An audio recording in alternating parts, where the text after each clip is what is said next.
ಶರೀರಂ ಸ್ವರೂಪಂ ತಥಾ ವಾ ಕಲತ್ರಂ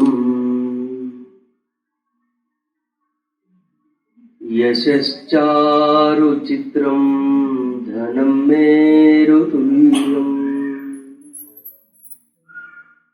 ಮನಶ್ಚೇನ ಲಗ್ನಂ ಗುರೋರಂಘ್ರಿ ಪದ್ಮೇ ತತಃ ಕಿಂ ತತಃ ಕಿಂ ತತಃ ಕಿಂ ತತಃ ಕಿಂ ಷಡಂಗಾದಿವೇದೋ ಮುಖೇ ಶಾಸ್ತ್ರವಿದ್ಯಾ ಕವಿತ್ವಾದಿಗದ್ಯಂ ಸುಪದ್ಯಂ ಕರೋತಿ ಮನಶ್ಚೇನ ಲಗ್ನಂ ಗುರೋರಂಘ್ರಿ ಪದ್ಮೇ ತತಃ ಕಿಂ ತತಃ ಕಿಂ ತತಃ ಕಿಂ ತತಃ ಕಿಂ.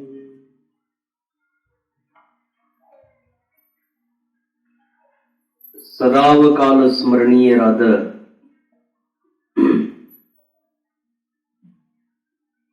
ಮಹಾತ್ಮ ಜಗದ್ಗುರು ಸಿದ್ಧಾರೂಢ ಮಹಾಸ್ವಾಮಿಯನ್ನ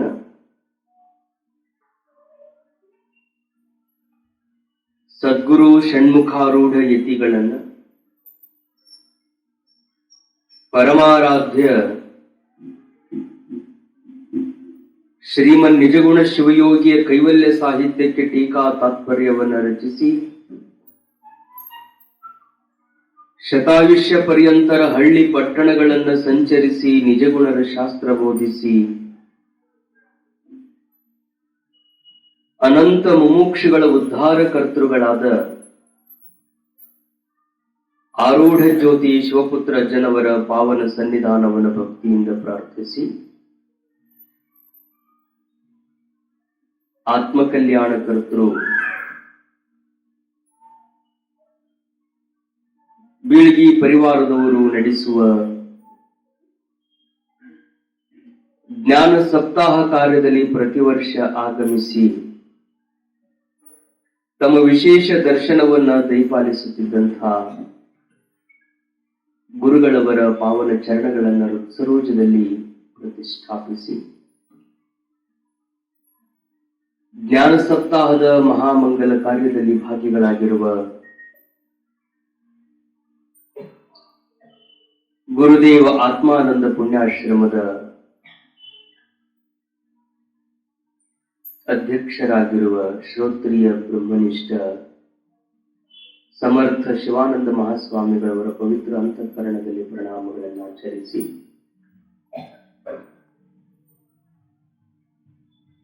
ಜ್ಞಾನ ಸಪ್ತಾಹದ ಸಾರ್ಥಕ್ಯವೆಂಬಂತೆ ತಮ್ಮ ಅಸ್ಖಲಿತವಾದ ವಾಣಿಯಿಂದ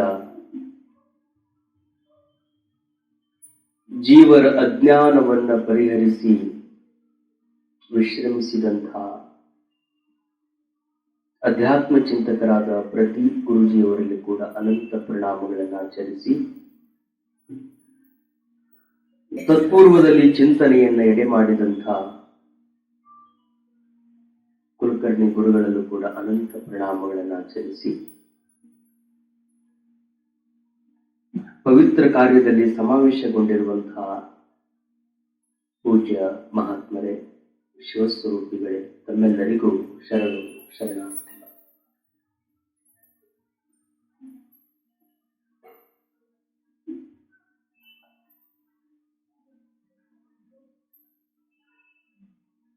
ನೀವೆಲ್ಲ ಇಷ್ಟು ಶಾಂತವಾಗಿ ಸೊಳ್ಳೆರ ಬಹಳ ಕಡಿಯಾಕತ್ತಾವ, ಆದ್ರೂ ನೀವು ಒಬ್ರು ಅತ್ತಾಗಿತ್ತಾಗ ಹಳ್ಳಾಡವಲ್ರಿ, ಆರಾಮ ಕುಂತೀರಿ ಅಂದ್ರ ಶರೀರದ ಪ್ರಜ್ಞೆಯನ್ನ ಮರೆತು ಕುಳಿತಿದ್ರ ಮಾತ್ರ ಇಂಥ ಆನಂದ ಸಿಗಲಿಕ್ಕೆ ಸಾಧ್ಯ.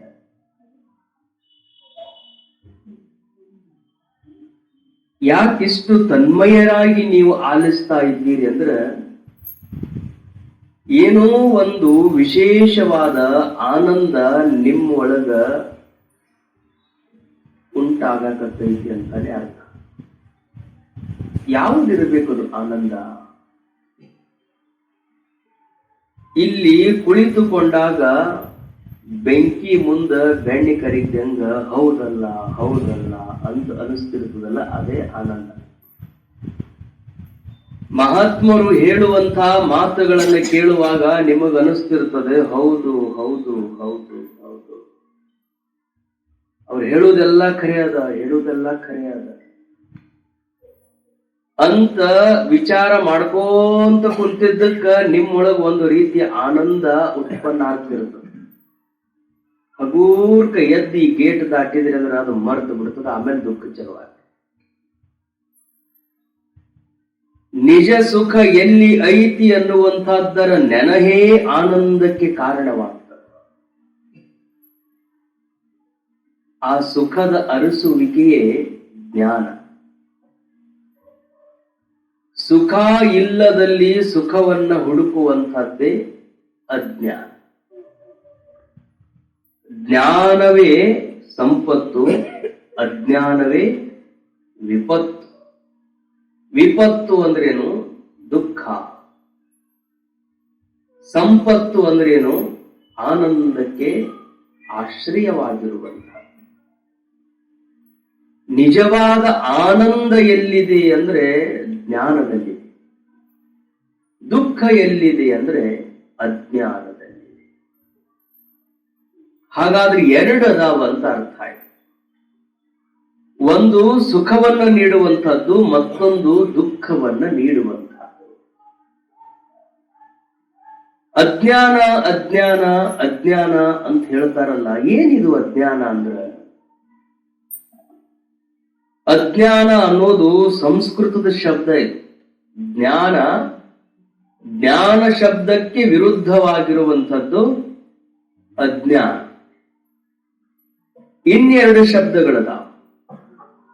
ಒಂದು ಪ್ರಮ, ಇನ್ನೊಂದು ಭ್ರಮ. ಪ್ರಮ ಮತ್ತೊಂದು ಭ್ರಮ. ಜ್ಞಾನಕ್ಕೇನೆ ಪ್ರಮ ಅಂತಾರೆ, ಅಜ್ಞಾನಕ್ಕನೆ ಭ್ರಮ ಅಂತಾರೆ. ಪ್ರಮಾಜ್ಞಾನಿಯಾಗಿರಬೇಕು, ಭ್ರಮಾಜ್ಞಾನಿಯಾಗಿರಬಾರದು. ಜ್ಞಾನಿಯಾಗಿರಬೇಕು, ಅಜ್ಞಾನಿಯಾಗಿರಬಾರದು. ಬಲ್ಲವನಾಗಬೇಕು, ತಿಳಿಯದವನಾಗಿರಬಾರದು. ಬಲ್ಲವರೊಡನೆ ಒಡನಾಟ ಇರಬೇಕು, ತಿಳಿಯಲಾರದವರ ಜೊತೆಗೆ ಇರಬಾರದು ಅಂತ ಹೇಳ್ತಾರೆ. ಒಂದು ತಿಳುವಳಿಕೆ, ಮತ್ತೊಂದು ತಪ್ಪು ತಿಳುವಳಿಕೆ. ಜ್ಞಾನ ಅಂದ್ರ ತಿಳುವಳಿಕೆ, ಅಜ್ಞಾನ ಅಂದ್ರೆ ತಪ್ಪು ತಿಳುವಳಿಕೆ. ತಪ್ಪು ತಿಳುವಳಿಕೆ ಅಂದ್ರೆ ಏನು? ಅಜ್ಞಾನ ಅನ್ನೋದು ಸಂಸ್ಕೃತದ ಪದ, ತಪ್ಪು ತಿಳುವಳಿಕೆ ಅನ್ನೋದು ಕನ್ನಡದ ಪದ. ತಿಳುವಳಿಕೆ ಆದ್ರದ್ದು ಎಂಥ ತಿಳುವಳಿಕೆ? ತಪ್ಪು ತಿಳುವಳಿಕೆ. ತಿಳ್ಕೊಂಡಾನ, ಆದ್ರೆ ಹೆಂಗ್ ತಿಳ್ಕೊಂಡಾನ ಅಂದ್ರೆ ತಪ್ಪು ತಿಳ್ಕೊಂಡಾನ.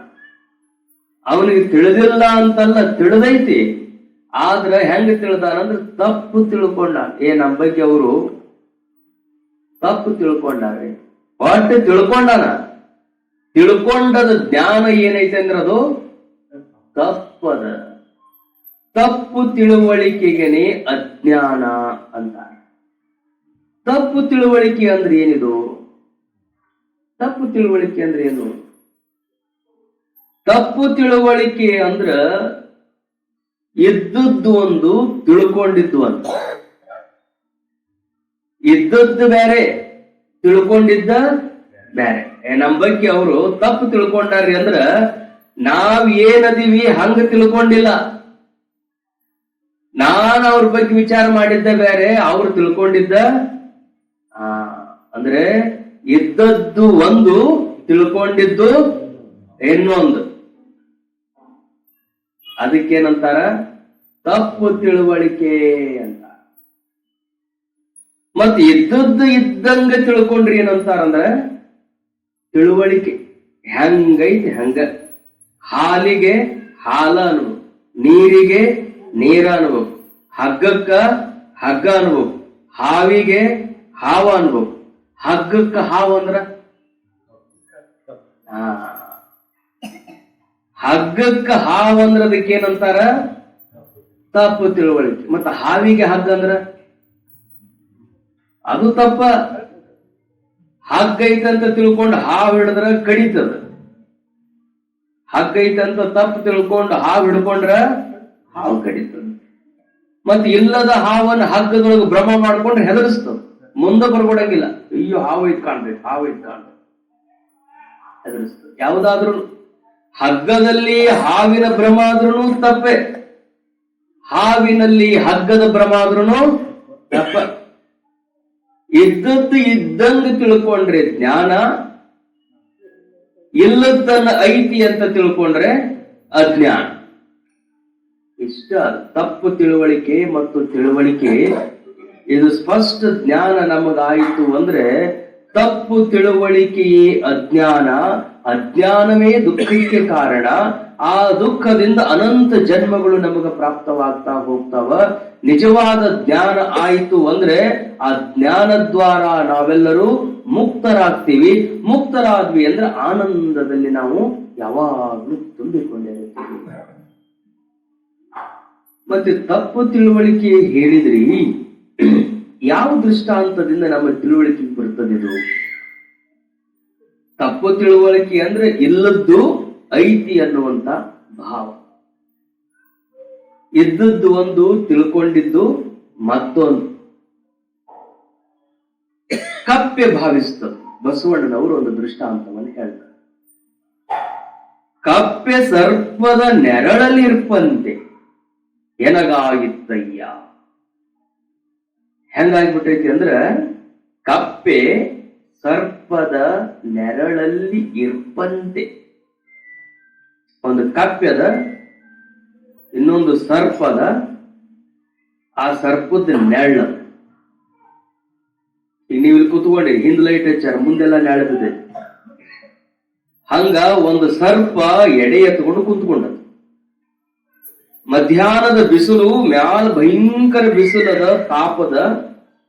ಅಂತ ಮಧ್ಯಾಹ್ನದ ಬಿಸಿಲಿನೊಳಗ ಸರ್ಪ ಏನ್ ಮಾಡೈತೆ ಅಂದ್ರ ಎಡಿ ಎತ್ಕೊಂಡು ಕುಂತ್ಕೊಂಡ. ಅದಕ್ಕೂ ಹೊಟ್ಟೆ ಹಸದು. ಹೊಟ್ಟೆ ಹಸದು ಸರ್ಪ ಎಡಿ ಎತ್ಕೊಂಡು ಕೂತ್ಕೊಂಡದ. ದೂರದಾಗಿದ್ದ ಒಂದು ಕಪ್ಪಿ ನೆಳ್ಳೈತೆ ಅಂತ ಜಿಕ್ಕೊಂತ ಸರ್ಪದ ನೆಳ್ಳಿ ಬರಾಕ. ಕಪ್ಪಿ ಏನಾಗ್ಯದ? ಸರ್ಪದ ನೆರಳನ್ನ ಹುಡುಕಿಕೊಂಡು ಬಂದು ಕೂತ್ಕೊಂಡು. ನೆರಳು ಅನ್ನೋದು ಏನೈತೆ, ಅದು ಕಪ್ಪಿಗೆ ಏನಾಗ್ಯದ? ಭ್ರಮ ಆಗ್ಯದ. ಏನು? ನೆಳ್ಳೈತಿ. ಯಾವ ನೆಳ್ಳೈತದು? ಅದೇ ಗಿಡದ ನೆಳ್ಳಿದ್ರು ಹೋಗಿ ಜೀವ ಕುಂತ್ರೆ ಏನ್ ಹಾಕಿದ್ದಿಲ್ಲ. ನೆಳ್ಳು ಯಾವ್ದೈತಿ? ಸರ್ಪದ ನೆರಳಿಗೆ ಬಂದೈತಿ. ಹಾವಿನ ನೆಳ್ಳಾಗ ಬಂದು ಕಪ್ಪಿ ಕುಂತ್ರ ಹಾವು ಸುಮ್ಮನೆ ಬಿಡತೈತೆ, ನುಂಗಿ ಹಾಕಿ. ಯಾವ ಸರ್ಪದ ನೆರಳಲ್ಲಿ ಸುಖವಿಲ್ಲವೋ ಆ ನೆರಳನ್ನ ಆಶ್ರಯ ಮಾಡಿ ಕಪ್ಪೆ ಬಂದದ್ದು.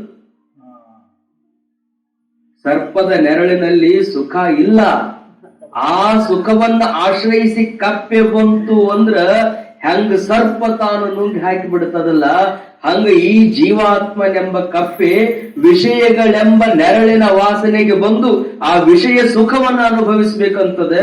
ಆ ವಿಷಯಗಳೇ ಈ ಜೀವನೆಂಬ ಕಪ್ಪೆಯನ್ನು ನುಂಗಿ ಹಾಕಿ ಬಿಡುತ್ತ. ಅದಕ್ಕ ಎಚ್ಚರ ಮಾಡ್ಕೋಬೇಕಂತಾನೆ ಇಂಥ ಚಿಂತನೆಗಳು. ಸದ್ಗುರುನಾಥನ ಪ್ರಯತ್ನ ಏನು ಅಂದ್ರ, ಇಂಥ ಅಜ್ಞಾನ ವಶದಿಂದ ಸಕಲ ಜೀವನೆಲ್ಲರೂ ದುಃಖದಲ್ಲಿ ಬಿದ್ದು ಒದ್ದಾಡುತ್ತಿದ್ದಾರೆ. ಅಲ್ಲಿರುವಂತಹ ನೆರಳು ನಿಜವಾದ ನೆರಳಲ್ಲ, ಅದು ನಿನಗೆ ಆಶ್ರಯವನ್ನು ಕೊಡುವಂತಹದ್ದಲ್ಲ. ನೆರಳಿನ ರೂಪದಲ್ಲಿದ್ದು ನಿನ್ನನ್ನೇ ನುಂಗುವಂಥದ್ದದ. ಅದಕ್ಕೆ ನೀನು ಎಚ್ಚರದಿಂದಿರುವಂತ ಕಪ್ಪೆಯನ್ನ ಅತ್ತ ಕಡೆಗೆ ಸುಳಿಯದಂತೆ ಮತ್ತೊಂದು ಕಡೆಗೆ ಓಡಿಸುವಂತಹದ್ದನೇ ಸದ್ಗುರುನಾಥನ ನಿಜವಾಗಿರುವಂತಹ ಉಪದೇಶ. ಅದಕ್ಕೆ ಜ್ಞಾನ ಅಂತ. ಅದಕ್ಕೆ ತಿಳುವಳಿಕೆ ಇಲ್ಲ. ವಿಷಯವೆಂಬ ಹಸುರ ನನ್ನ ಮುಂದೆ ತಂದು ಪಸರಿಸಿದೆಯ್ಯ, ಪಶು ಏನು ಬಲ್ಲದು? ಪರಮಾತ್ಮ, ನನಗ ನೀನ್ ಹಿಂಗ ಮಾಡಿಬಿಟ್ಟಿಯಲ್ಲ. ಕಣ್ಣ ಕಟ್ಟಿ ಕನ್ನಡಿಯ ತೋರಿತ್ತು ಅಜಗಣ್ಣ ನಿನ್ನ ಯೋಗ. ಕಣ್ಣು ಬಿಚ್ಚಿ ಕನ್ನಡಿ ಹಿಡಿದ್ರ ನನ್ನ ಮುಖ ನಾನು ನೋಡ್ಕೋಬಹುದಪ್ಪ. ಕಣ್ಣಿಗೆ ಕಟ್ಟಿ ಮುಂದೆ ಕನ್ನಡಿ ಇಟ್ಟಿ ಅಂದ್ರೆ ಹೆಂಗ್ ನೋಡ್ಕೊಳ್ಳೋದು? ವಿಷಯಗಳನ್ನ ತಂದು ಕಣ್ಣು ಮುಂದೆ ಈ ನಮನಿ ಹರಿವಿ, ಅಲ್ಲಿ ಹೋಗಬೇಡ, ಅಲ್ಲಿ ತಿನ್ನಬೇಡ ಅಂತಿದ್ ಹೆಂಗಾಗೋದಿದು? ಹಸುರನ್ನ ಎಲ್ಲ ಕಡೆಗೆ ಬೆಳೆಯಾಕ ಬಿಟ್ಟು ಅಲ್ಲಿ ಒಂದು ತಂದು ಆಕಳ ಕಟ್ಟಿ ಹುಲ್ಲು ತಿನ್ನಬೇಡ ಅಂತ ಬಡಿಗೆ ಹಿಡ್ಕೊಂಡು ಮುಂದೆ ಕುಂತ್ರ ಆಕಳ ಏನ್ ಮಾಡ್ಬೇಕದು? ಆ ಕಡೆ ಈ ಕಡೆ ನೋಡ್ತದ. ಮಾಲಕ ಸ್ವಲ್ಪ ಬಡಿಗೆ ಕೆಳಗಿಟ್ಟ ತಕ್ಕ ತಿನ್ಬೇಕಂತ ಬಡಿಗೆ ತಗೊಂಡು ಸುಮ್ಮನೆ ಕುಂಡ್ರಬಹುದು. ಬಡಿಗೆ ಕೈ ಬಿಟ್ಟ ಅಂದ್ರ ಪಶು ಏನು ಬಲ್ಲದು? ಹಸುರೆಂದೆಳಿಸುವುದು. ಮುಂದ ಹಸುರು ಸೃಷ್ಟಿ ಮಾಡಿ ತಿನ್ನಬೇಡ ತಿನ್ನಬೇಡ ಅಂದ್ರ ಹೆಂಗರ ಮಾಡಿ ಅದು ತಿನ್ನಬೇಕು ಅಂತ ಇಚ್ಛಾ ಮಾಡ್ತೈತಿ. ಆದ್ರೆ ನೀನು ಸಮರ್ಥದಿದಿ ಆ ಹಸುರನ್ನ ಬೆಳೆಯದಂಗ ಮಾಡಿಬಿಟ್ಟಿ ಅಂದ್ರ ನಾನು ತಿನ್ನಾಕ ಹೆಂಗ ಸಾಧ್ಯ ಅದ? ಅದಕ್ಕೆ ಸದ್ಗುರುನಾಥ, ನಿನ್ನ ಕರುಣೆಯಿಂದ ನೀನು ನನಗೊಂದು ಉಪಕಾರವನ್ನ ಮಾಡು. ಪರಮಾತ್ಮ, ನೀನು ಅನುಗ್ರಹವನ್ನ ಮಾಡು. ಆ ವಿಷಯ ವಾಸನೆಗಳೇ ನನ್ನೊಳಗ ಹುಟ್ಟದಂತೆ ನನ್ನನ್ನ ರಕ್ಷಣಾ ಮಾಡಿಬಿಡು. ನಾನು ನಿನಗೇ ಸಮರ್ಪಿತನಾಗ್ತೇನೆ ಅಂತ ಎಲ್ಲ ಪ್ರಮುಖರು ಬೇಡಿಕೊಳ್ಳುತ್ತಾರೆ. ವಿಷಯಗಳು, ಆ ವಿಷಯಗಳಲ್ಲಿರುವಂತಹ ಸುಖ ಅದು ಎಂಥದ್ದು ಅಂದ್ರ ಸುಖ ಐತಿ ಅಂತ ಅನಿಸ್ತದೆ, ಆದ್ರೆ ಸುಖವಾಗಿ ಇಲ್ಲ.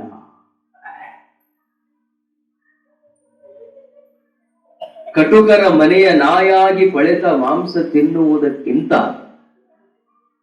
ಮರದ ಗಿಳಿಯಾಗಿ ಫಲ ಭುಂಜಿಸುವುದು ಲೇಸಯ್ಯ. ಪುರಾಣಿಕರು ಒಂದು ಕಡೆ ಒಂದು ಮಾತನ್ನು ಹೇಳ್ತಾರೆ. ಬಹಳಷ್ಟು ಸರಿ ನಮಗನಿಸ್ತಿರ್ತದ ಸುಖ ಶಬ್ದದೊಳಗದ, ರೂಪದೊಳಗದ, ರಸದೊಳಗದ, ಗಂಧದೊಳಗದ, ಸ್ಪರ್ಶದೊಳಗದ. ಈ ವಿಷಯಗಳಲ್ಲಿ ಸುಖ ಐತಿ ಅನ್ನುವಂತಹ ಭ್ರಮ ಉತ್ಪನ್ನ ಆಗಿರುತ್ತೆ. ಅವು ಸುಖದ ಸಣ್ಣ ಸಣ್ಣ ಸಣ್ಣ ಸಣ್ಣ ಸಣ್ಣ ಜನಕ್ಕಿರ್ತಾವ. ಆ ಕ್ಷಣದಲ್ಲಿ ಸುಖದಂತೆ ತೋರ್ತಾವ, ಭಾಸ ಆಗ್ತಾವ. ಸುಖದ ಆಭಾಸ ಅದು. ಕನ್ನಡಿ ಮುಂದೆ ನಿಂತವ್ರು ಯಾರು? ಕನ್ನಡಿಯಾಗ ಸುಖ ಆಯ್ತು, ನನ್ನೊಳಗ ಸುಖ ಆಯ್ತು. ಸುಖ ಇರೋದು ನನ್ನೊಳಗ, ಆದ್ರ ಕನ್ನಡಿ ಒಳಗ ಕಾಣಿಸ್ತಿರ್ತದ. ಅದು ಅಲ್ಲಿ ಮನುಷ್ಯ ಅದಾನ ಅನಿಸ್ತಿರ್ತದ. ಕೊಡ್ರಿ ಇದಕ್ಕೆ ಹಚ್ತೀರಿ, ಕನ್ನಡಿಗೆ ಹಚ್ಕೋತೀರ, ಮಗಕ್ಕೆ ಹಚ್ಕೋತೀವಿ, ನಮಗ್ ಹಚ್ಕೊಂತೀವಿ. ಸುಖ ಎಲ್ಲೈತಿ? ತನ್ನೊಳಗೈತಿ. ಕನ್ನಡಿ ಒಳಗ ಸುಖ ಇಲ್ಲ, ತನ್ನೊಳಗ ಸುಖ ಅದ. ಹಂಗ ವಿಷಯಗಳಲ್ಲಿ ಸುಖ ಇಲ್ಲ, ತನ್ನೊಳಗ ಸುಖ ಐತಿ. ಆದ್ರ ಭ್ರಮ ಏನಾಕೈತಿ ಅಂದ್ರೆ ವಿಷಯಗಳಲ್ಲಿ ಐತಿ ಅಂತ ಅನಿಸ್ತ. ಭಾಷಕ ಎಲುಬಿನೊಳು ರಮೆ ಇಪ್ಪಂತೆ. ನಿಜಗುಣ ಶಿವಯೋಗಿಗಳ ದೃಷ್ಟಾಂತ ಹೇಳ್ತಾರೆ. ಬಶಕ ಎಲುಬಿನೊಳು ರಮೆ ಇಪ್ಪಂತ. ಪ್ರೀತಿ ಎಷ್ಟು ಪ್ರೀತದ ನಾಯಿ ಅಂದ್ರ ಒಂದ್ ಎಲುಬು ಸಿಕ್ತಿ ಅಂದ್ರ ಅದು ಯಾರಿಗೂ ತೋರ್ಸಂಗಿಲ್ಲ. ಎಲುಬು ಸಿಕ್ತಿ ಅಂದ್ರೆ ಹಿಡ್ಕೊಂಡು ಓಡಾಕ್ ಹತ್ತಿ ಬಿಡ್ತದ. ಉಳಿದ ನಾಯಿಗಳೆಲ್ಲ ಅದು ನೋಡಿ ಅವು ಬೆನ್ ಹತ್ತಾವ, ನೋಡಿದ್ರೆ ಬೆನ್ ಹತ್ತಾವ. ಯಾರ ಕಣ್ಣಿಗೂ ಕಾಣಬಾರದಂತ ಎಲ್ಲೋ ತಿಪ್ಪಾಗಿಂದು ಎಷ್ಟೋ ವರ್ಷದ್ದು ಅದನ್ನು ಹುಡ್ಡಿಕ್ಯಾಡಿ ಕೆಬರಿ ಬಾಯಿ ಒಳಗೆ ಇಟ್ಟುಕೊಂಡು ಸಿಕ್ಕ ತಕ್ಷಣ ಅದಕ್ಕೆ ಹೆಂಗ ಆನಂದ ಆಕೈತೋ ಏನೋ ಗೊತ್ತಿಲ್ಲ, ಓಡ್ತದ ಓಡ್ತದ ಓಡ್ತದ. ಯಾರ ಕಣ್ಣಿಗೂ ಕಾಣ್ಲಾರ್ದಂಗ ದೂರ ಓಡಿ ಹೋಗಿ ಏನ್ ಮಾಡ್ತದ? ಕಡಿತದ. ಎಲುಬನ್ನ ಕಡಿತದ. ಎಲುಬಿನೊಳಗೆ ಏನು ಸುಖ ಅದ? ಅದ್ರೊಳಗೇನು ರಕ್ತ ಐತೋ, ಅದ್ರೊಳಗೇನು ಮಾಂಸ ಐತೋ, ಅದ್ರೊಳಗೇನು ಮಜ್ಜೆ ಐತೋ, ಎಷ್ಟು ಹಳಿ ಎಷ್ಟು ವರ್ಷದ ಹಿಂದಿನ ಬಿದ್ದೈತೋ, ಏನಾಗೈತೋ ಗೊತ್ತಿಲ್ಲ. ಅಂತ ಒಣಗಿದ ಎಲುಬನ್ನ ಹಿಡಿದು ನಾಯಿ ತಾನು ಓಡಿ ಹೋಗಿ ಊರ ಹೊರಗೆ ಅದನ್ನ ಕಡಿದು ಅದನ್ನ ತಿನ್ನುವಾಗ ನಾಯಿ ಇಷ್ಟ ಆನಂದ ಪಡ್ತಿರ್ತದಂತ.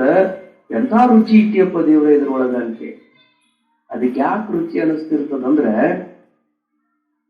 ಹಳಿ ಎಲುಬು ಬಹಳ ಬಿರುಸಾಗ್ಬಿಟ್ಟಿರ್ತದ. ಹೆಂಗ ಕಡಿತೈತಲ್ಲ ಹಂಗ ನಾಯಿ ನಾಲ್ಗಿನೂ ಹರಿತೈತಿ, ಹೊಸಡು ಹರಿತೈತಿ. ಹೆಂಗ ಅದನ್ನ ಕಡದು ಹಿಡ್ಕೊಳಕ್ ಹೋಗ್ತೈತಿ. ಹಂಗ ತನ್ನ ಬಾಯಿ ತುಂಬ ಗಾಯ ಮಾಡ್ಕೊಂಡಿರ್ತೈತ. ಅದು ಬಾಯಿ ತುಂಬ ಗಾಯ ಮಾಡ್ಕೊಂಡು ತನ್ನ ಬಾಯಾಗಿನ ರಕ್ತ ತನ್ನ ನಾಲಿಗೆ ಮೇಲೆ ಬಿದ್ದು ತಂದ ರುಚಿ ಅದಕ್ಕೆ ಭ್ರಮ ಆಗ್ಯದ. ರುಚಿ ಎಲ್ಲೈತಿ? ಎಲುಬಿನ್ಯಾಗ ಐತಿ ಅಂತ ನಾಯಿ ತಿಳ್ಕೊಂಡೈತಿ. ಎಲ್ಲಿಂದ ಬಂದಿತ್ತದು ರುಚಿ? ತನ್ನ ನಾಲಿಗೆ ಒಳಗಿಂದನೇ ಅದು ಅದಕ್ಕೆ ಸಿಕ್ಕದ. ಆದ್ರೆ ಭ್ರಮ ಏನಾಗೈತಿ? ಎಲುಬಿನೊಳಗೈತಿ ಅನ್ನುವಂತ ಭ್ರಮ ಆಗೈತಿ. ಎಲುಬಿನೊಳಗ ಸುಖ ಇಲ್ಲ. ಅದನ್ನ ಕಡಿದ್ರ ಒಳಗ ದುಃಖ ಆಗ್ತೈತೆ ಹೊರತು ನಾಲಿಗೆ ಹರಿತದ, ತುಟಿ ಹರಿತದ, ಗಂಟ್ಲು ಹರಿತದ. ಆ ನೋವು ಏನೈತಲ್ಲ ಎದರಿಂದ ಉತ್ಪನ್ನ ಆಯಿತು ಅಂದ್ರೆ ಎಲುಬಿನಿಂದ ಉತ್ಪನ್ನ ಆಗ್ಯದ. ಹಂಗ ಇಂದ್ರಿಯಗಳಲ್ಲಿ, ವಿಷಯಗಳಲ್ಲಿ, ಶಬ್ದ ಸ್ಪರ್ಶ ರೂಪ ರಸ ಗಂಧಗಳಲ್ಲಿ ಸುಖ ಐತೆ ಅಂತ ಜೀವನು ಅಂತ ವಿಷಯಗಳೆಂಬ ಎಲುಬನ್ನ ಹಿಡಿದು ಯಾವಾಗ್ಲೂ ಕಡ್ಕೊಂತಾನೆ ಇರ್ತದ. ಅದಕ್ಕೆ ಭ್ರಮ ಏನಾಕೈತೆ ಅಂದ್ರೆ ತನ್ನ ರಕ್ತನ ನಾಯಿ ತಿಂದಂಗ ತನ್ನೊಳಗಿನ ಸುಖನ ಅಲ್ಲಿ ಹುಡುಕಾಡಿ ಅಲ್ಪ ಕ್ಷಣಿಕ ಸುಖ ಹಾಕದ. ಆ ಸುಖಕ್ಕಾಗಿ ಜೀವ ಬಹಳಷ್ಟು ದುಃಖವನ್ನು ಅನುಭವಿಸ್ತಾನ. ಅದಕ್ಕೆ ಇಲ್ಲದ ಸುಖವನ್ನ ವಿಷಯಗಳಲ್ಲಿ ಹುಡುಕುವುದಕ್ಕಿಂತಲೂ ನಿಜವಾದಂತಹ ಸುಖ ಎಲ್ಲೈತಿ ಅನ್ನೋದನ್ನ ಅರಿಸುವುದೇ ಜ್ಞಾನ. ಅದರ ಕಡೆಗೆ ನಮ್ಮ ಪ್ರವಾಸ ನಡಿಬೇಕು. ಇಲ್ಲಿ ಸುಖ ಇಲ್ಲ ಅಂತ ಇದನ್ನ ತ್ಯಾಗ ಮಾಡಬೇಕು. ಸುಖ ಎಲ್ಲೈತಿ ಎನ್ನುವುದರ ಕಡೆಗೆ ನಾವು ಪ್ರವಾಸವನ್ನ ಆರಂಭ ಮಾಡಬೇಕು. ಅದಕ್ಕೆ ವೇದಾಂತಗಳಲ್ಲಿ ಬಹಳಷ್ಟು ದೃಷ್ಟಾಂತಗಳು, ಬಹಳ ಪುರಾತನವಾದಂತ ದೃಷ್ಟಾಂತ ಅಂದ್ರೆ ಕಪ್ಪೆ ಚಿಪ್ಪಿನಲ್ಲಿ ಬೆಳ್ಳಿಯ ಭ್ರಮ. ಕಪ್ಪೆ ಚಿಪ್ಪಿನೊಳಗೆ ನಮ್ಗೆ ಯಾವ್ದ್ರ ಭ್ರಮ ಆಗ್ತದ? ಬೆಳ್ಳಿ ಭ್ರಮ. ಸಮುದ್ರ ದಂಡೆಗೆ ನೀವು ಹೋಗಿದ್ರಿ ಅಂದ್ರೆ ನಿಮ್ಗೆ ಗೊತ್ತಾಗ, ಯಾವಾಗರ ಮುರುಡೇಶ್ವರಕ್ಕ, ಯಾವಾಗರ ಗೋಕರ್ಣಕ್ಕ ಸಮುದ್ರ ದಂಡಿಗೆ ಹೋಗಿ ಸಮುದ್ರ ದಂಡೆ ಉಸಿಗಿನೊಳಗ ನಿಮಗೇನಾಕೈತಿ ಅಂದ್ರೆ ಬಿಸಿಲಾಗ ಅಲ್ಲಿದ್ದಂತ ಕಪ್ಪಿ ಚಿಪ್ಪಿ ಏನಾಕಿರ್ತಾವ? ಮಿಂಚಿರ್ತಾವ. ಮಿಂಚುವಾಗ ಏನಕ್ಕೈತಿ, ಇಲ್ಲಿ ಏನೋ ಬಿದ್ದೈತಿ ಅಂತ, ಏನೋ ಬಿದ್ದೈತಿ ಅಲ್ಲ, ಬೆಳ್ಳಿನ ಬಿದ್ದೈತಿ ಅಂತ ತಿಳ್ಕೊಂಡು, ಬೆಳ್ಳಿ ಏನೋ ಬಿದ್ದೈತಿ. ಇತ್ತಿತ್ತಲಾಗ ಅವೆಲ್ಲ ಬಾಟ್ಲಿ ಬೂಚ್ ಬಿದ್ದಿರ್ತಾವ. ಆದ್ರೂ ಮನುಷ್ಯ ಅದೊಂದು ಭ್ರಮಣ ಉಂಟಿಸ್ತೈತಿ. ಏನು, ₹1 ರೊಕ್ಕ ಇರ್ಬೇಕು, ₹2 ಇರ್ಬೇಕು, ₹1 ಇರ್ಬೇಕು. ಮನುಷ್ಯ ಎಷ್ಟೋ ಮಂದಿ ಅದನ್ನ ಏನ್ ಮಾಡ್ತಾರ, ಹಿಂಗ್ ತಗೊಂಡು ಅಲ್ಲ ಅಂದ್ಮೇಲೆ ಒಗಿತಾರ. ಅಂತೂ ಒಂದು ಸೆಕೆಂಡರ ಅದು ನಮ್ಗೆ ಏನ್ ಮಾಡಿತದು, ರೊಕ್ಕ ಅನ್ನುವಂತ ಭ್ರಮೆಯನ್ನ ಅದು ಉಂಟು ಮಾಡುತ್ತದೆ. ಇಲ್ಲದ ಬೆಳ್ಳಿ ಕಪ್ಪೆ ಚಿಪ್ಪಿನೊಳಗೆ ತೋರುತ್ತದ, ಇಲ್ಲದ ರೊಕ್ಕ ಬಾಟ್ಲಿ ಬೂಚಿನೊಳಗೆ ತೋರುತ್ತದ, ಇಲ್ಲದ ಸುಖ ವಿಷಯಗಳಲ್ಲಿ ತೋರುತ್ತದೆ. ಹಂಗ ತೋರಿ ಮನುಷ್ಯನನ್ನ ಭ್ರಮೆಗೆ ಒಳಗೆ ಮಾಡುತ್ತದೆ. ಅಂತ ಭ್ರಮೆಯಿಂದ ನಾವು ಹೊರಗೆ ಬಂದಿವಿ ಅಂದ್ರೆ ನಿಜವಾದಂತ ಜ್ಞಾನಿಗಳಾಗ್ತೀವಿ. ಹಂಗ ಮನೆಯಲ್ಲಿಲ್ಲದ ಸುಖ, ಹಣದಲ್ಲಿಲ್ಲದ ಸುಖ, ಸುಖಾನ ಅದ್ರೊಳಗ ಮನಿ ಒಳಗೆ ಇತ್ತು ಅಂದ್ರೆ ನೀವು ಎಂಥ ಮನಿ ಅದ. ಹಂಗ ಸುಮ್ನೆ 30x40 ಸೈಟ್ ಒಳಗೆ ಕಟ್ಟಿದ ಮನಿ ಅದ. ಕಾಶ್ಮೀರದ ರಾಜ ಇದ್ದವ, ಕಾಶ್ಮೀರದ ರಾಜ.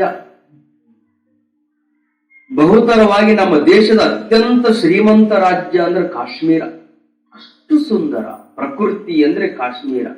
ಜೀವನದಲ್ಲಿ ಜಗತ್ತಿನೊಳಗೆ ಯಾವ ದೇಶ ನೋಡ್ಬೇಕು ಅಂದ್ರೆ ಸ್ವಿಟ್ಜರ್ಲ್ಯಾಂಡ್ ನೋಡ್ಬೇಕಂತ.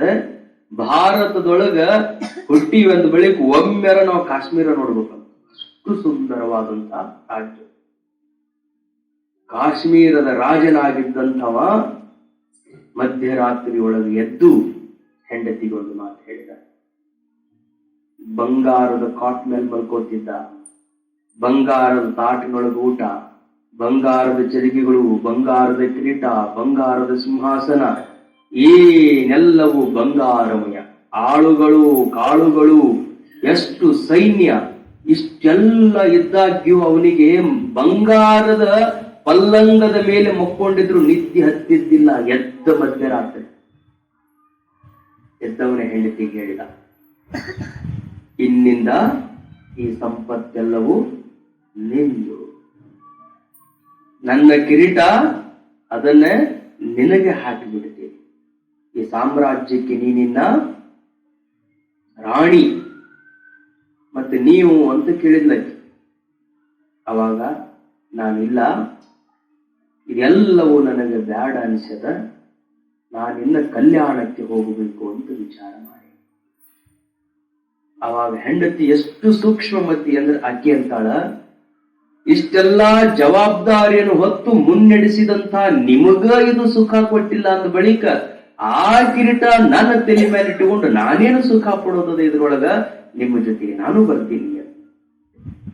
ನಿಜವಾದ ಸುಖವನ್ನ ಹುಡುಕಿ ನೀವು ಹೊರಟೀರಿ ಅಂದ ಬಳಿಕ ಸುಖ ನಿಮಗ ಇದು ಕೊಟ್ಟಿಲ್ಲ ಅಂದ ಬಳಿಕ ನನಗೇನು ಸುಖ ಕೊಡೋದದ, ಇದು ಬೇಕಾಗಿಲ್ಲ ಅಂತ ಇಬ್ಬರೂ ದಂಪತಿಗಳು ಯಾಜ್ಞವಲ್ಕ್ಯ ಮತ್ತು ಮೈತ್ರೇಯಿ ಹೊರಟಂತೆ ಕಾಶ್ಮೀರದಿಂದ ಮಹಾದೇವ ಮತ್ತು ಮಹಾದೇವಿ ಇಬ್ಬರು ಸತಿಪತಿಗಳಿಬ್ಬರು ಕಾಶ್ಮೀರದ ಅಧಿಪತ್ಯವನ್ನ ತೊರೆದು ಕಲ್ಯಾಣಕ್ಕೆ ಬಂದರು.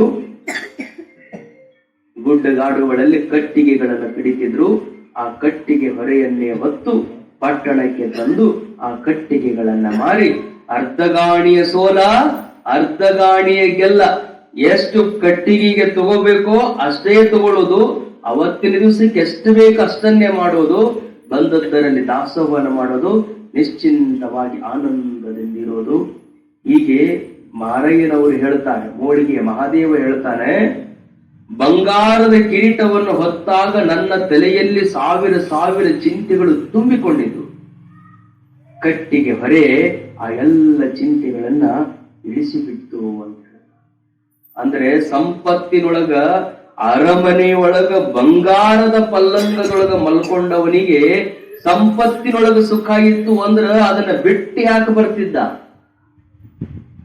ಅದನ್ನ ಬಿಟ್ಟು ಬಂದಾನಂದ ಬಳಿಕ ಅದರೊಳಗ ನೀವು 12ನೇ ಶತಮಾನದ್ದು 1000 ವರ್ಷದ ಹಿಂದಿನ ಕಥೆ ಹೇಳಕತ್ತೀರಿ, ಈಗ ಯಾರು ಅದಾರನ್ರಿ ಅಂತ ಕೇಳಿದ್ರೆ ಹುಡುಕ್ರಿ ನೀವು ಮೊಬೈಲ್ ನೊಳಗೆ ಎಷ್ಟು ಜನ ಕೋಟಿ 2 ಕೋಟಿ ಎಲ್ಲ ಸಾವಿರಾರು ಕೋಟಿ ರೂಪಾಯಿ ಇದ್ದವರೆಲ್ಲ ದಾನ ಮಾಡಿ ದಿಗಂಬರರಾಗಿ ಹೋಗ್ತಾರೆ. ಜೈನ ಮುನಿಗಳಾಗಿ ಇವತ್ತಿಗೂ ದೀಕ್ಷೆಯನ್ನ ಪಡಿತಾರೆ. ಹಣದೊಳಗನ ಸುಖ ಇತ್ತು ಅಂದ್ರೆ ಅವರೆಲ್ಲ ಅದನ್ನ ಯಾಕೆ ತ್ಯಾಗ ಮಾಡೋರು? ನಿಜವಾದಂತಹ ಸುಖ ಹಣದೊಳಗೆ ಇಲ್ಲ, ನಿಜವಾದಂತಹ ಸುಖ ಮನೆಯೊಳಗೆ ಇಲ್ಲ, ನಿಜವಾದಂತಹ ಸುಖ ಬಂಗಾರಗಳಲ್ಲಿಲ್ಲ. ಹೊರಗೆ ಕಾಣುವಂತಹ ಯಾವುದೇ ಸಂಪತ್ತಿನಲ್ಲಿ ನೀವು ಸುಖವನ್ನು ಹುಡುಕ್ತಾ ಹೋದ್ರೆ ಆ ಸಂಪತ್ತುಗಳಲ್ಲಿ ಸುಖ ಇಲ್ಲ. ನಿಜವಾದ ಸುಖ ಎಲ್ಲೈತಿ ಅಂದ್ರೆ ತನ್ನ ಸ್ವಸ್ವರೂಪದಲ್ಲಿದೆ. ನಾನ್ಯಾರು ಅಂತ ತಿಳಿದು ನನ್ನ ನಿಜವಾಗಿರುವಂತಹ ಮೂಲ ತತ್ವ ಏನು, ನನ್ನ ಸ್ವರೂಪ ಏನು, ಈ ಭವಬಂಧನ ಯಾಕಾಯ್ತು, ಇಲ್ಲಿ ಆನಂದವಾಗಿರಬೇಕು ಅಂದ್ರೆ ನಾನು ಏನು ಮಾಡಬೇಕು ಅಂತ ಸದ್ಗುರುಗಳಿಗೆ ಶರಣಾಗತರಾಗಿ ತನ್ನ ಜನ್ಮ ರಹಸ್ಯವನ್ನ ಅರಿತು ಈ ಒಂದು ಜನನ ಮರಣ ಚಕ್ರದಿಂದ ಹೆಂಗ ಬಿಡುಗಡೆ ಆಗಬೇಕು ಅಂತ ಯಾರು ತಿಳ್ಕೊಂತಾರಲ್ಲ ಅದರೊಳಗೆ ನಿಜವಾದಂತ ಆನಂದವಿದೆ ಎನ್ನುವುದನ್ನ ನಾವೆಲ್ಲರೂ ನೆನಪಿನಲ್ಲಿಡಬೇಕು. ಅಂತ ಆನಂದ ಹೇಳ್ತಾರೆ ಬಸವಣ್ಣನವರಿಗೆ ಒಂದು ಕರುಣಾ ಬಂತಂತ. ಮಹಾರಾಜ ಇದ್ದಾವ ಅಂಥದ್ದೆಲ್ಲ ತ್ಯಾಗ ಮಾಡಿ ಪಾಪದಿಂದ ಬಂದು ಕಟ್ಟಿಗೆ ಕಡಿಯಾಕತ್ತಿದ್ದಾನ. ಬಸವಣ್ಣನ ಮನಸ್ಸು ಅಂದ್ರೆ ಬಹಳ ಕರುಣಾ ಹೃದಯದ ಮನಸ್ಸು. ಯಾರಿಗಾರ ದುಃಖ ಆಕೈತಿ ಅಂದ್ರೆ ಮರುಗುವಂತಹದ್ದಂದ್ರೆ ಮೊದಲು ಬಸವಣ್ಣನ ಹೃದಯ. ಅಷ್ಟು ಮೃದುವಾದಂತ ಹೃದಯದ ಮಹಾತ್ಮ. ಬಂಗಾರದ ನಾಣ್ಯಗಳ ಚೀಲವನ್ನು ತಂದ್ಕೊಂಡು ಹೋಗಿ ಮಾರು ವೇಷದೊಳಗೋಲ ಜಂಗಮನ ವೇಷದಲ್ಲಿ ಹೋಗಿ ಅವ್ರ ಮನೆಯೊಳಗ ಏನಾದ್ರೂ ತಿನ್ನಾಕಿದ್ರು ಕೊಡ್ರಿ ಅಂತ ಬೇಡಿದ ಮಹಾದೇವಿ ಒಂದು ಮಣೆಯನ್ನು ಹಾಕಿ ಅಲ್ಲಿ ಕೂಡಿಸಿ ಅವರಿಗೆ ಮಜ್ಜಿಗೆಯನ್ನು ನೀಡಿ ಆನಂದಿತರಾಗಿ ಹೋಗ್ಲಿ ಅಂತ ಮಣಿಯನ್ನು ಹಾಕಿದ್ಲು. ಆಕೆ ಮಜ್ಜಿಗೆ ತರ ಹೋಗೋದ್ರೊಳಗನೆ ಬಂಗಾರದ ನಾಣ್ಯಗಳ ಚೀಲವನ್ನ ಮಣಿ ಕೆಳಗೆ ಸರಿಸಿ ಮಜ್ಜಿಗೆಯನ್ನು ಕುಡಿದು ಎದ್ದು ಹೋಗಿದ್ರು ಬಸವಣ್ಣನವರು. ಆಕೆ ಮಣೆಯನ್ನ ಅಲ್ಲೇ ಬಿಟ್ಟಿದ್ಲು. ಆಕೆಗೂ ಏನು ಗೊತ್ತಾಗಿದ್ದಿಲ್ಲ. ಸಾಯಂಕಾಲ ಸಮಯಕ್ಕೆ ಮೋಳಿಗೆಯ ಮಹಾದೇವ ಕಟ್ಟಿಗೆ ಹೊರೆಯನ್ನ ತಂದು ಮನೆಯ ಬಾಗಿಲಕ್ಕೆ ಹಾಕಿ ಮುಖಮಾರ್ಜನವನ್ನು ಮಾಡಿ ಅದೇ ಮನೆಯ ಮೇಲೆ ಬಂದು ಕುಳಿತುಕೊಂಡು ತಾನು ಲಿಂಗಾರ್ಚನೆಯನ್ನು ಮಾಡುತ್ತಾ ಲಿಂಗಾನುಸಂಧಾನವನ್ನು ಮಾಡಿ ಆನಂದದೊಳಗಿದ್ದ. ಆನಂದ ಮುಗಿದ ನಂತರ ಆ ಮಣೆಯನ್ನ ಎತ್ತಿ ಹಿಂಗಿಡಬೇಕು ಅನ್ನೋದ್ರೊಳಗನೆ ಮಣಿ ಕೆಳಗೆ ಬಂಗಾರದ ನಾಣ್ಯಗಳ ಗಂಟಿತ್ತು. ನೋಡಿದ, ಆಶ್ಚರ್ಯ ಆಯ್ತು. ಅದು ನೋಡಿದ ತಕ್ಷಣ ಅವ್ರಿಗೆ ಸಂತೋಷ ಆಗ್ಲಿಲ್ಲ, ದುಃಖ ಆಗತ್ತೆ. ಆದ್ರೆ ಒಳಗೊಂದು ಮನಸ್ಸು ಹೇಳ್ತಿತ್ತು, ಇಂಥ ಕಲ್ಯಾಣದಲ್ಲಿ ಬಂಗಾರದ ನಾಣ್ಯಗಳನ್ನು ತಂದಿಡುವಂತಹ ಭಂಡಾರ ಯಾರಿಗದ? ಬಸವಣ್ಣನವರು ಬಿಟ್ರೆ ಬೇರೆ ಯಾರಿಗೂ ಇದು ಸಾಧ್ಯ ಇಲ್ಲ. ಯಾಕೆ? ಉಳಿದೆಲ್ಲ ಶರಣರು ಅಂದಂದೇ ಕಾಯಕ, ಅಂದಂದೇ ಪ್ರಸಾದ, ಅಂದಂದೇ ದಾಸೋಹ. ಯಾರ ಮನೆಯೊಳಗೂ ಏನೂ ಸಿಗೋದಿಲ್ಲ. ಎಷ್ಟು ಸಂಪತ್ತೈತೆ ಅಂದ್ರೆ ಇದು ಬಸವಣ್ಣನವರದೇ ಇರಬೇಕು ಅಂತ ಗುರುತು ಮಾಡಿದ. ಗುರುತು ಮಾಡಿಕೊಂಡು ಸಿಟ್ಟಾಗ್ಲಿಲ್ಲ.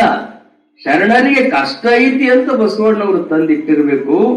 ಆದ್ರೆ ನಿತ್ಯ ಕಾಯಕವ ಮಾಡುವಂಗೆ ಲಕ್ಷ್ಮಿ ಎತ್ತ ನೋಡಿದಡತ್ತ ತಾನಾಗಿಪ್ಪಳು ಅಂತ ಅವ್ರು ಹೇಳ್ತಾರೆ. ದಿವಸ ಕೆಲಸ ಮಾಡೋನಿಗೆ ಎಲ್ಲಿ ಬಡತನ? ತಪ್ಪು ತಿಳ್ಕೊಂಡಾರ ಬಸವಣ್ಣವ್ರಂತ. ಸಿಟ್ಟು ಮಾಡ್ಕೊಂಡ್ರು, ಒಳಗ ಕರುಣಾನು ಇತ್ತು.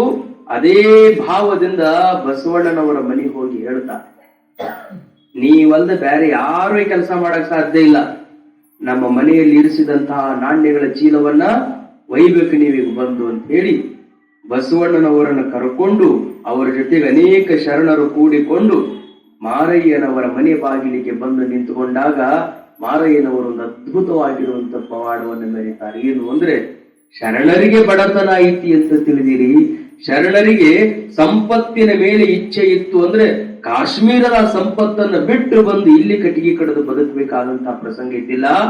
ಎಷ್ಟು ಆನಂದದೊಳಗ ನಾನದೀನಿ, ಎಂಥ ಆನಂದದೊಳಗ ನಾನದೀನಿ ಅಂದ್ರೆ ಕೇವಲ ಬಸವಣ್ಣನವರ ಪಾದಕ್ಕೆ ಮುಟ್ಟಿಸಿದಂತ ಹನಿ ನೀರನ್ನ ತೆಗೆದುಕೊಂಡು ತಾನು ಕಡಿದು ತಂದ ಕಟ್ಟಿಗೆಗೆ ಸಿಂಪಡಿಸಿದರೆ ಕಟ್ಟಿಗೆ ಹೊರೆಯೆಲ್ಲ ಬಂಗಾರದ್ದಾಗಿತ್ತಂತೆ. ಎಂಥ ಶಕ್ತಿ ಇರಬೇಕು ಶರಣರಲ್ಲಿ, ಅಂಥದ್ದೊಂದು ದಿವ್ಯ ಶಕ್ತಿ. ಶರಣರಿಗೆ ಬಡತನ ಐತಿ ಅಂತ ತಿಳ್ಕೋಬಾರ್ದು ಅಂತಾರ ಅವ್ರ ಆನಂದಕ್ಕೆ.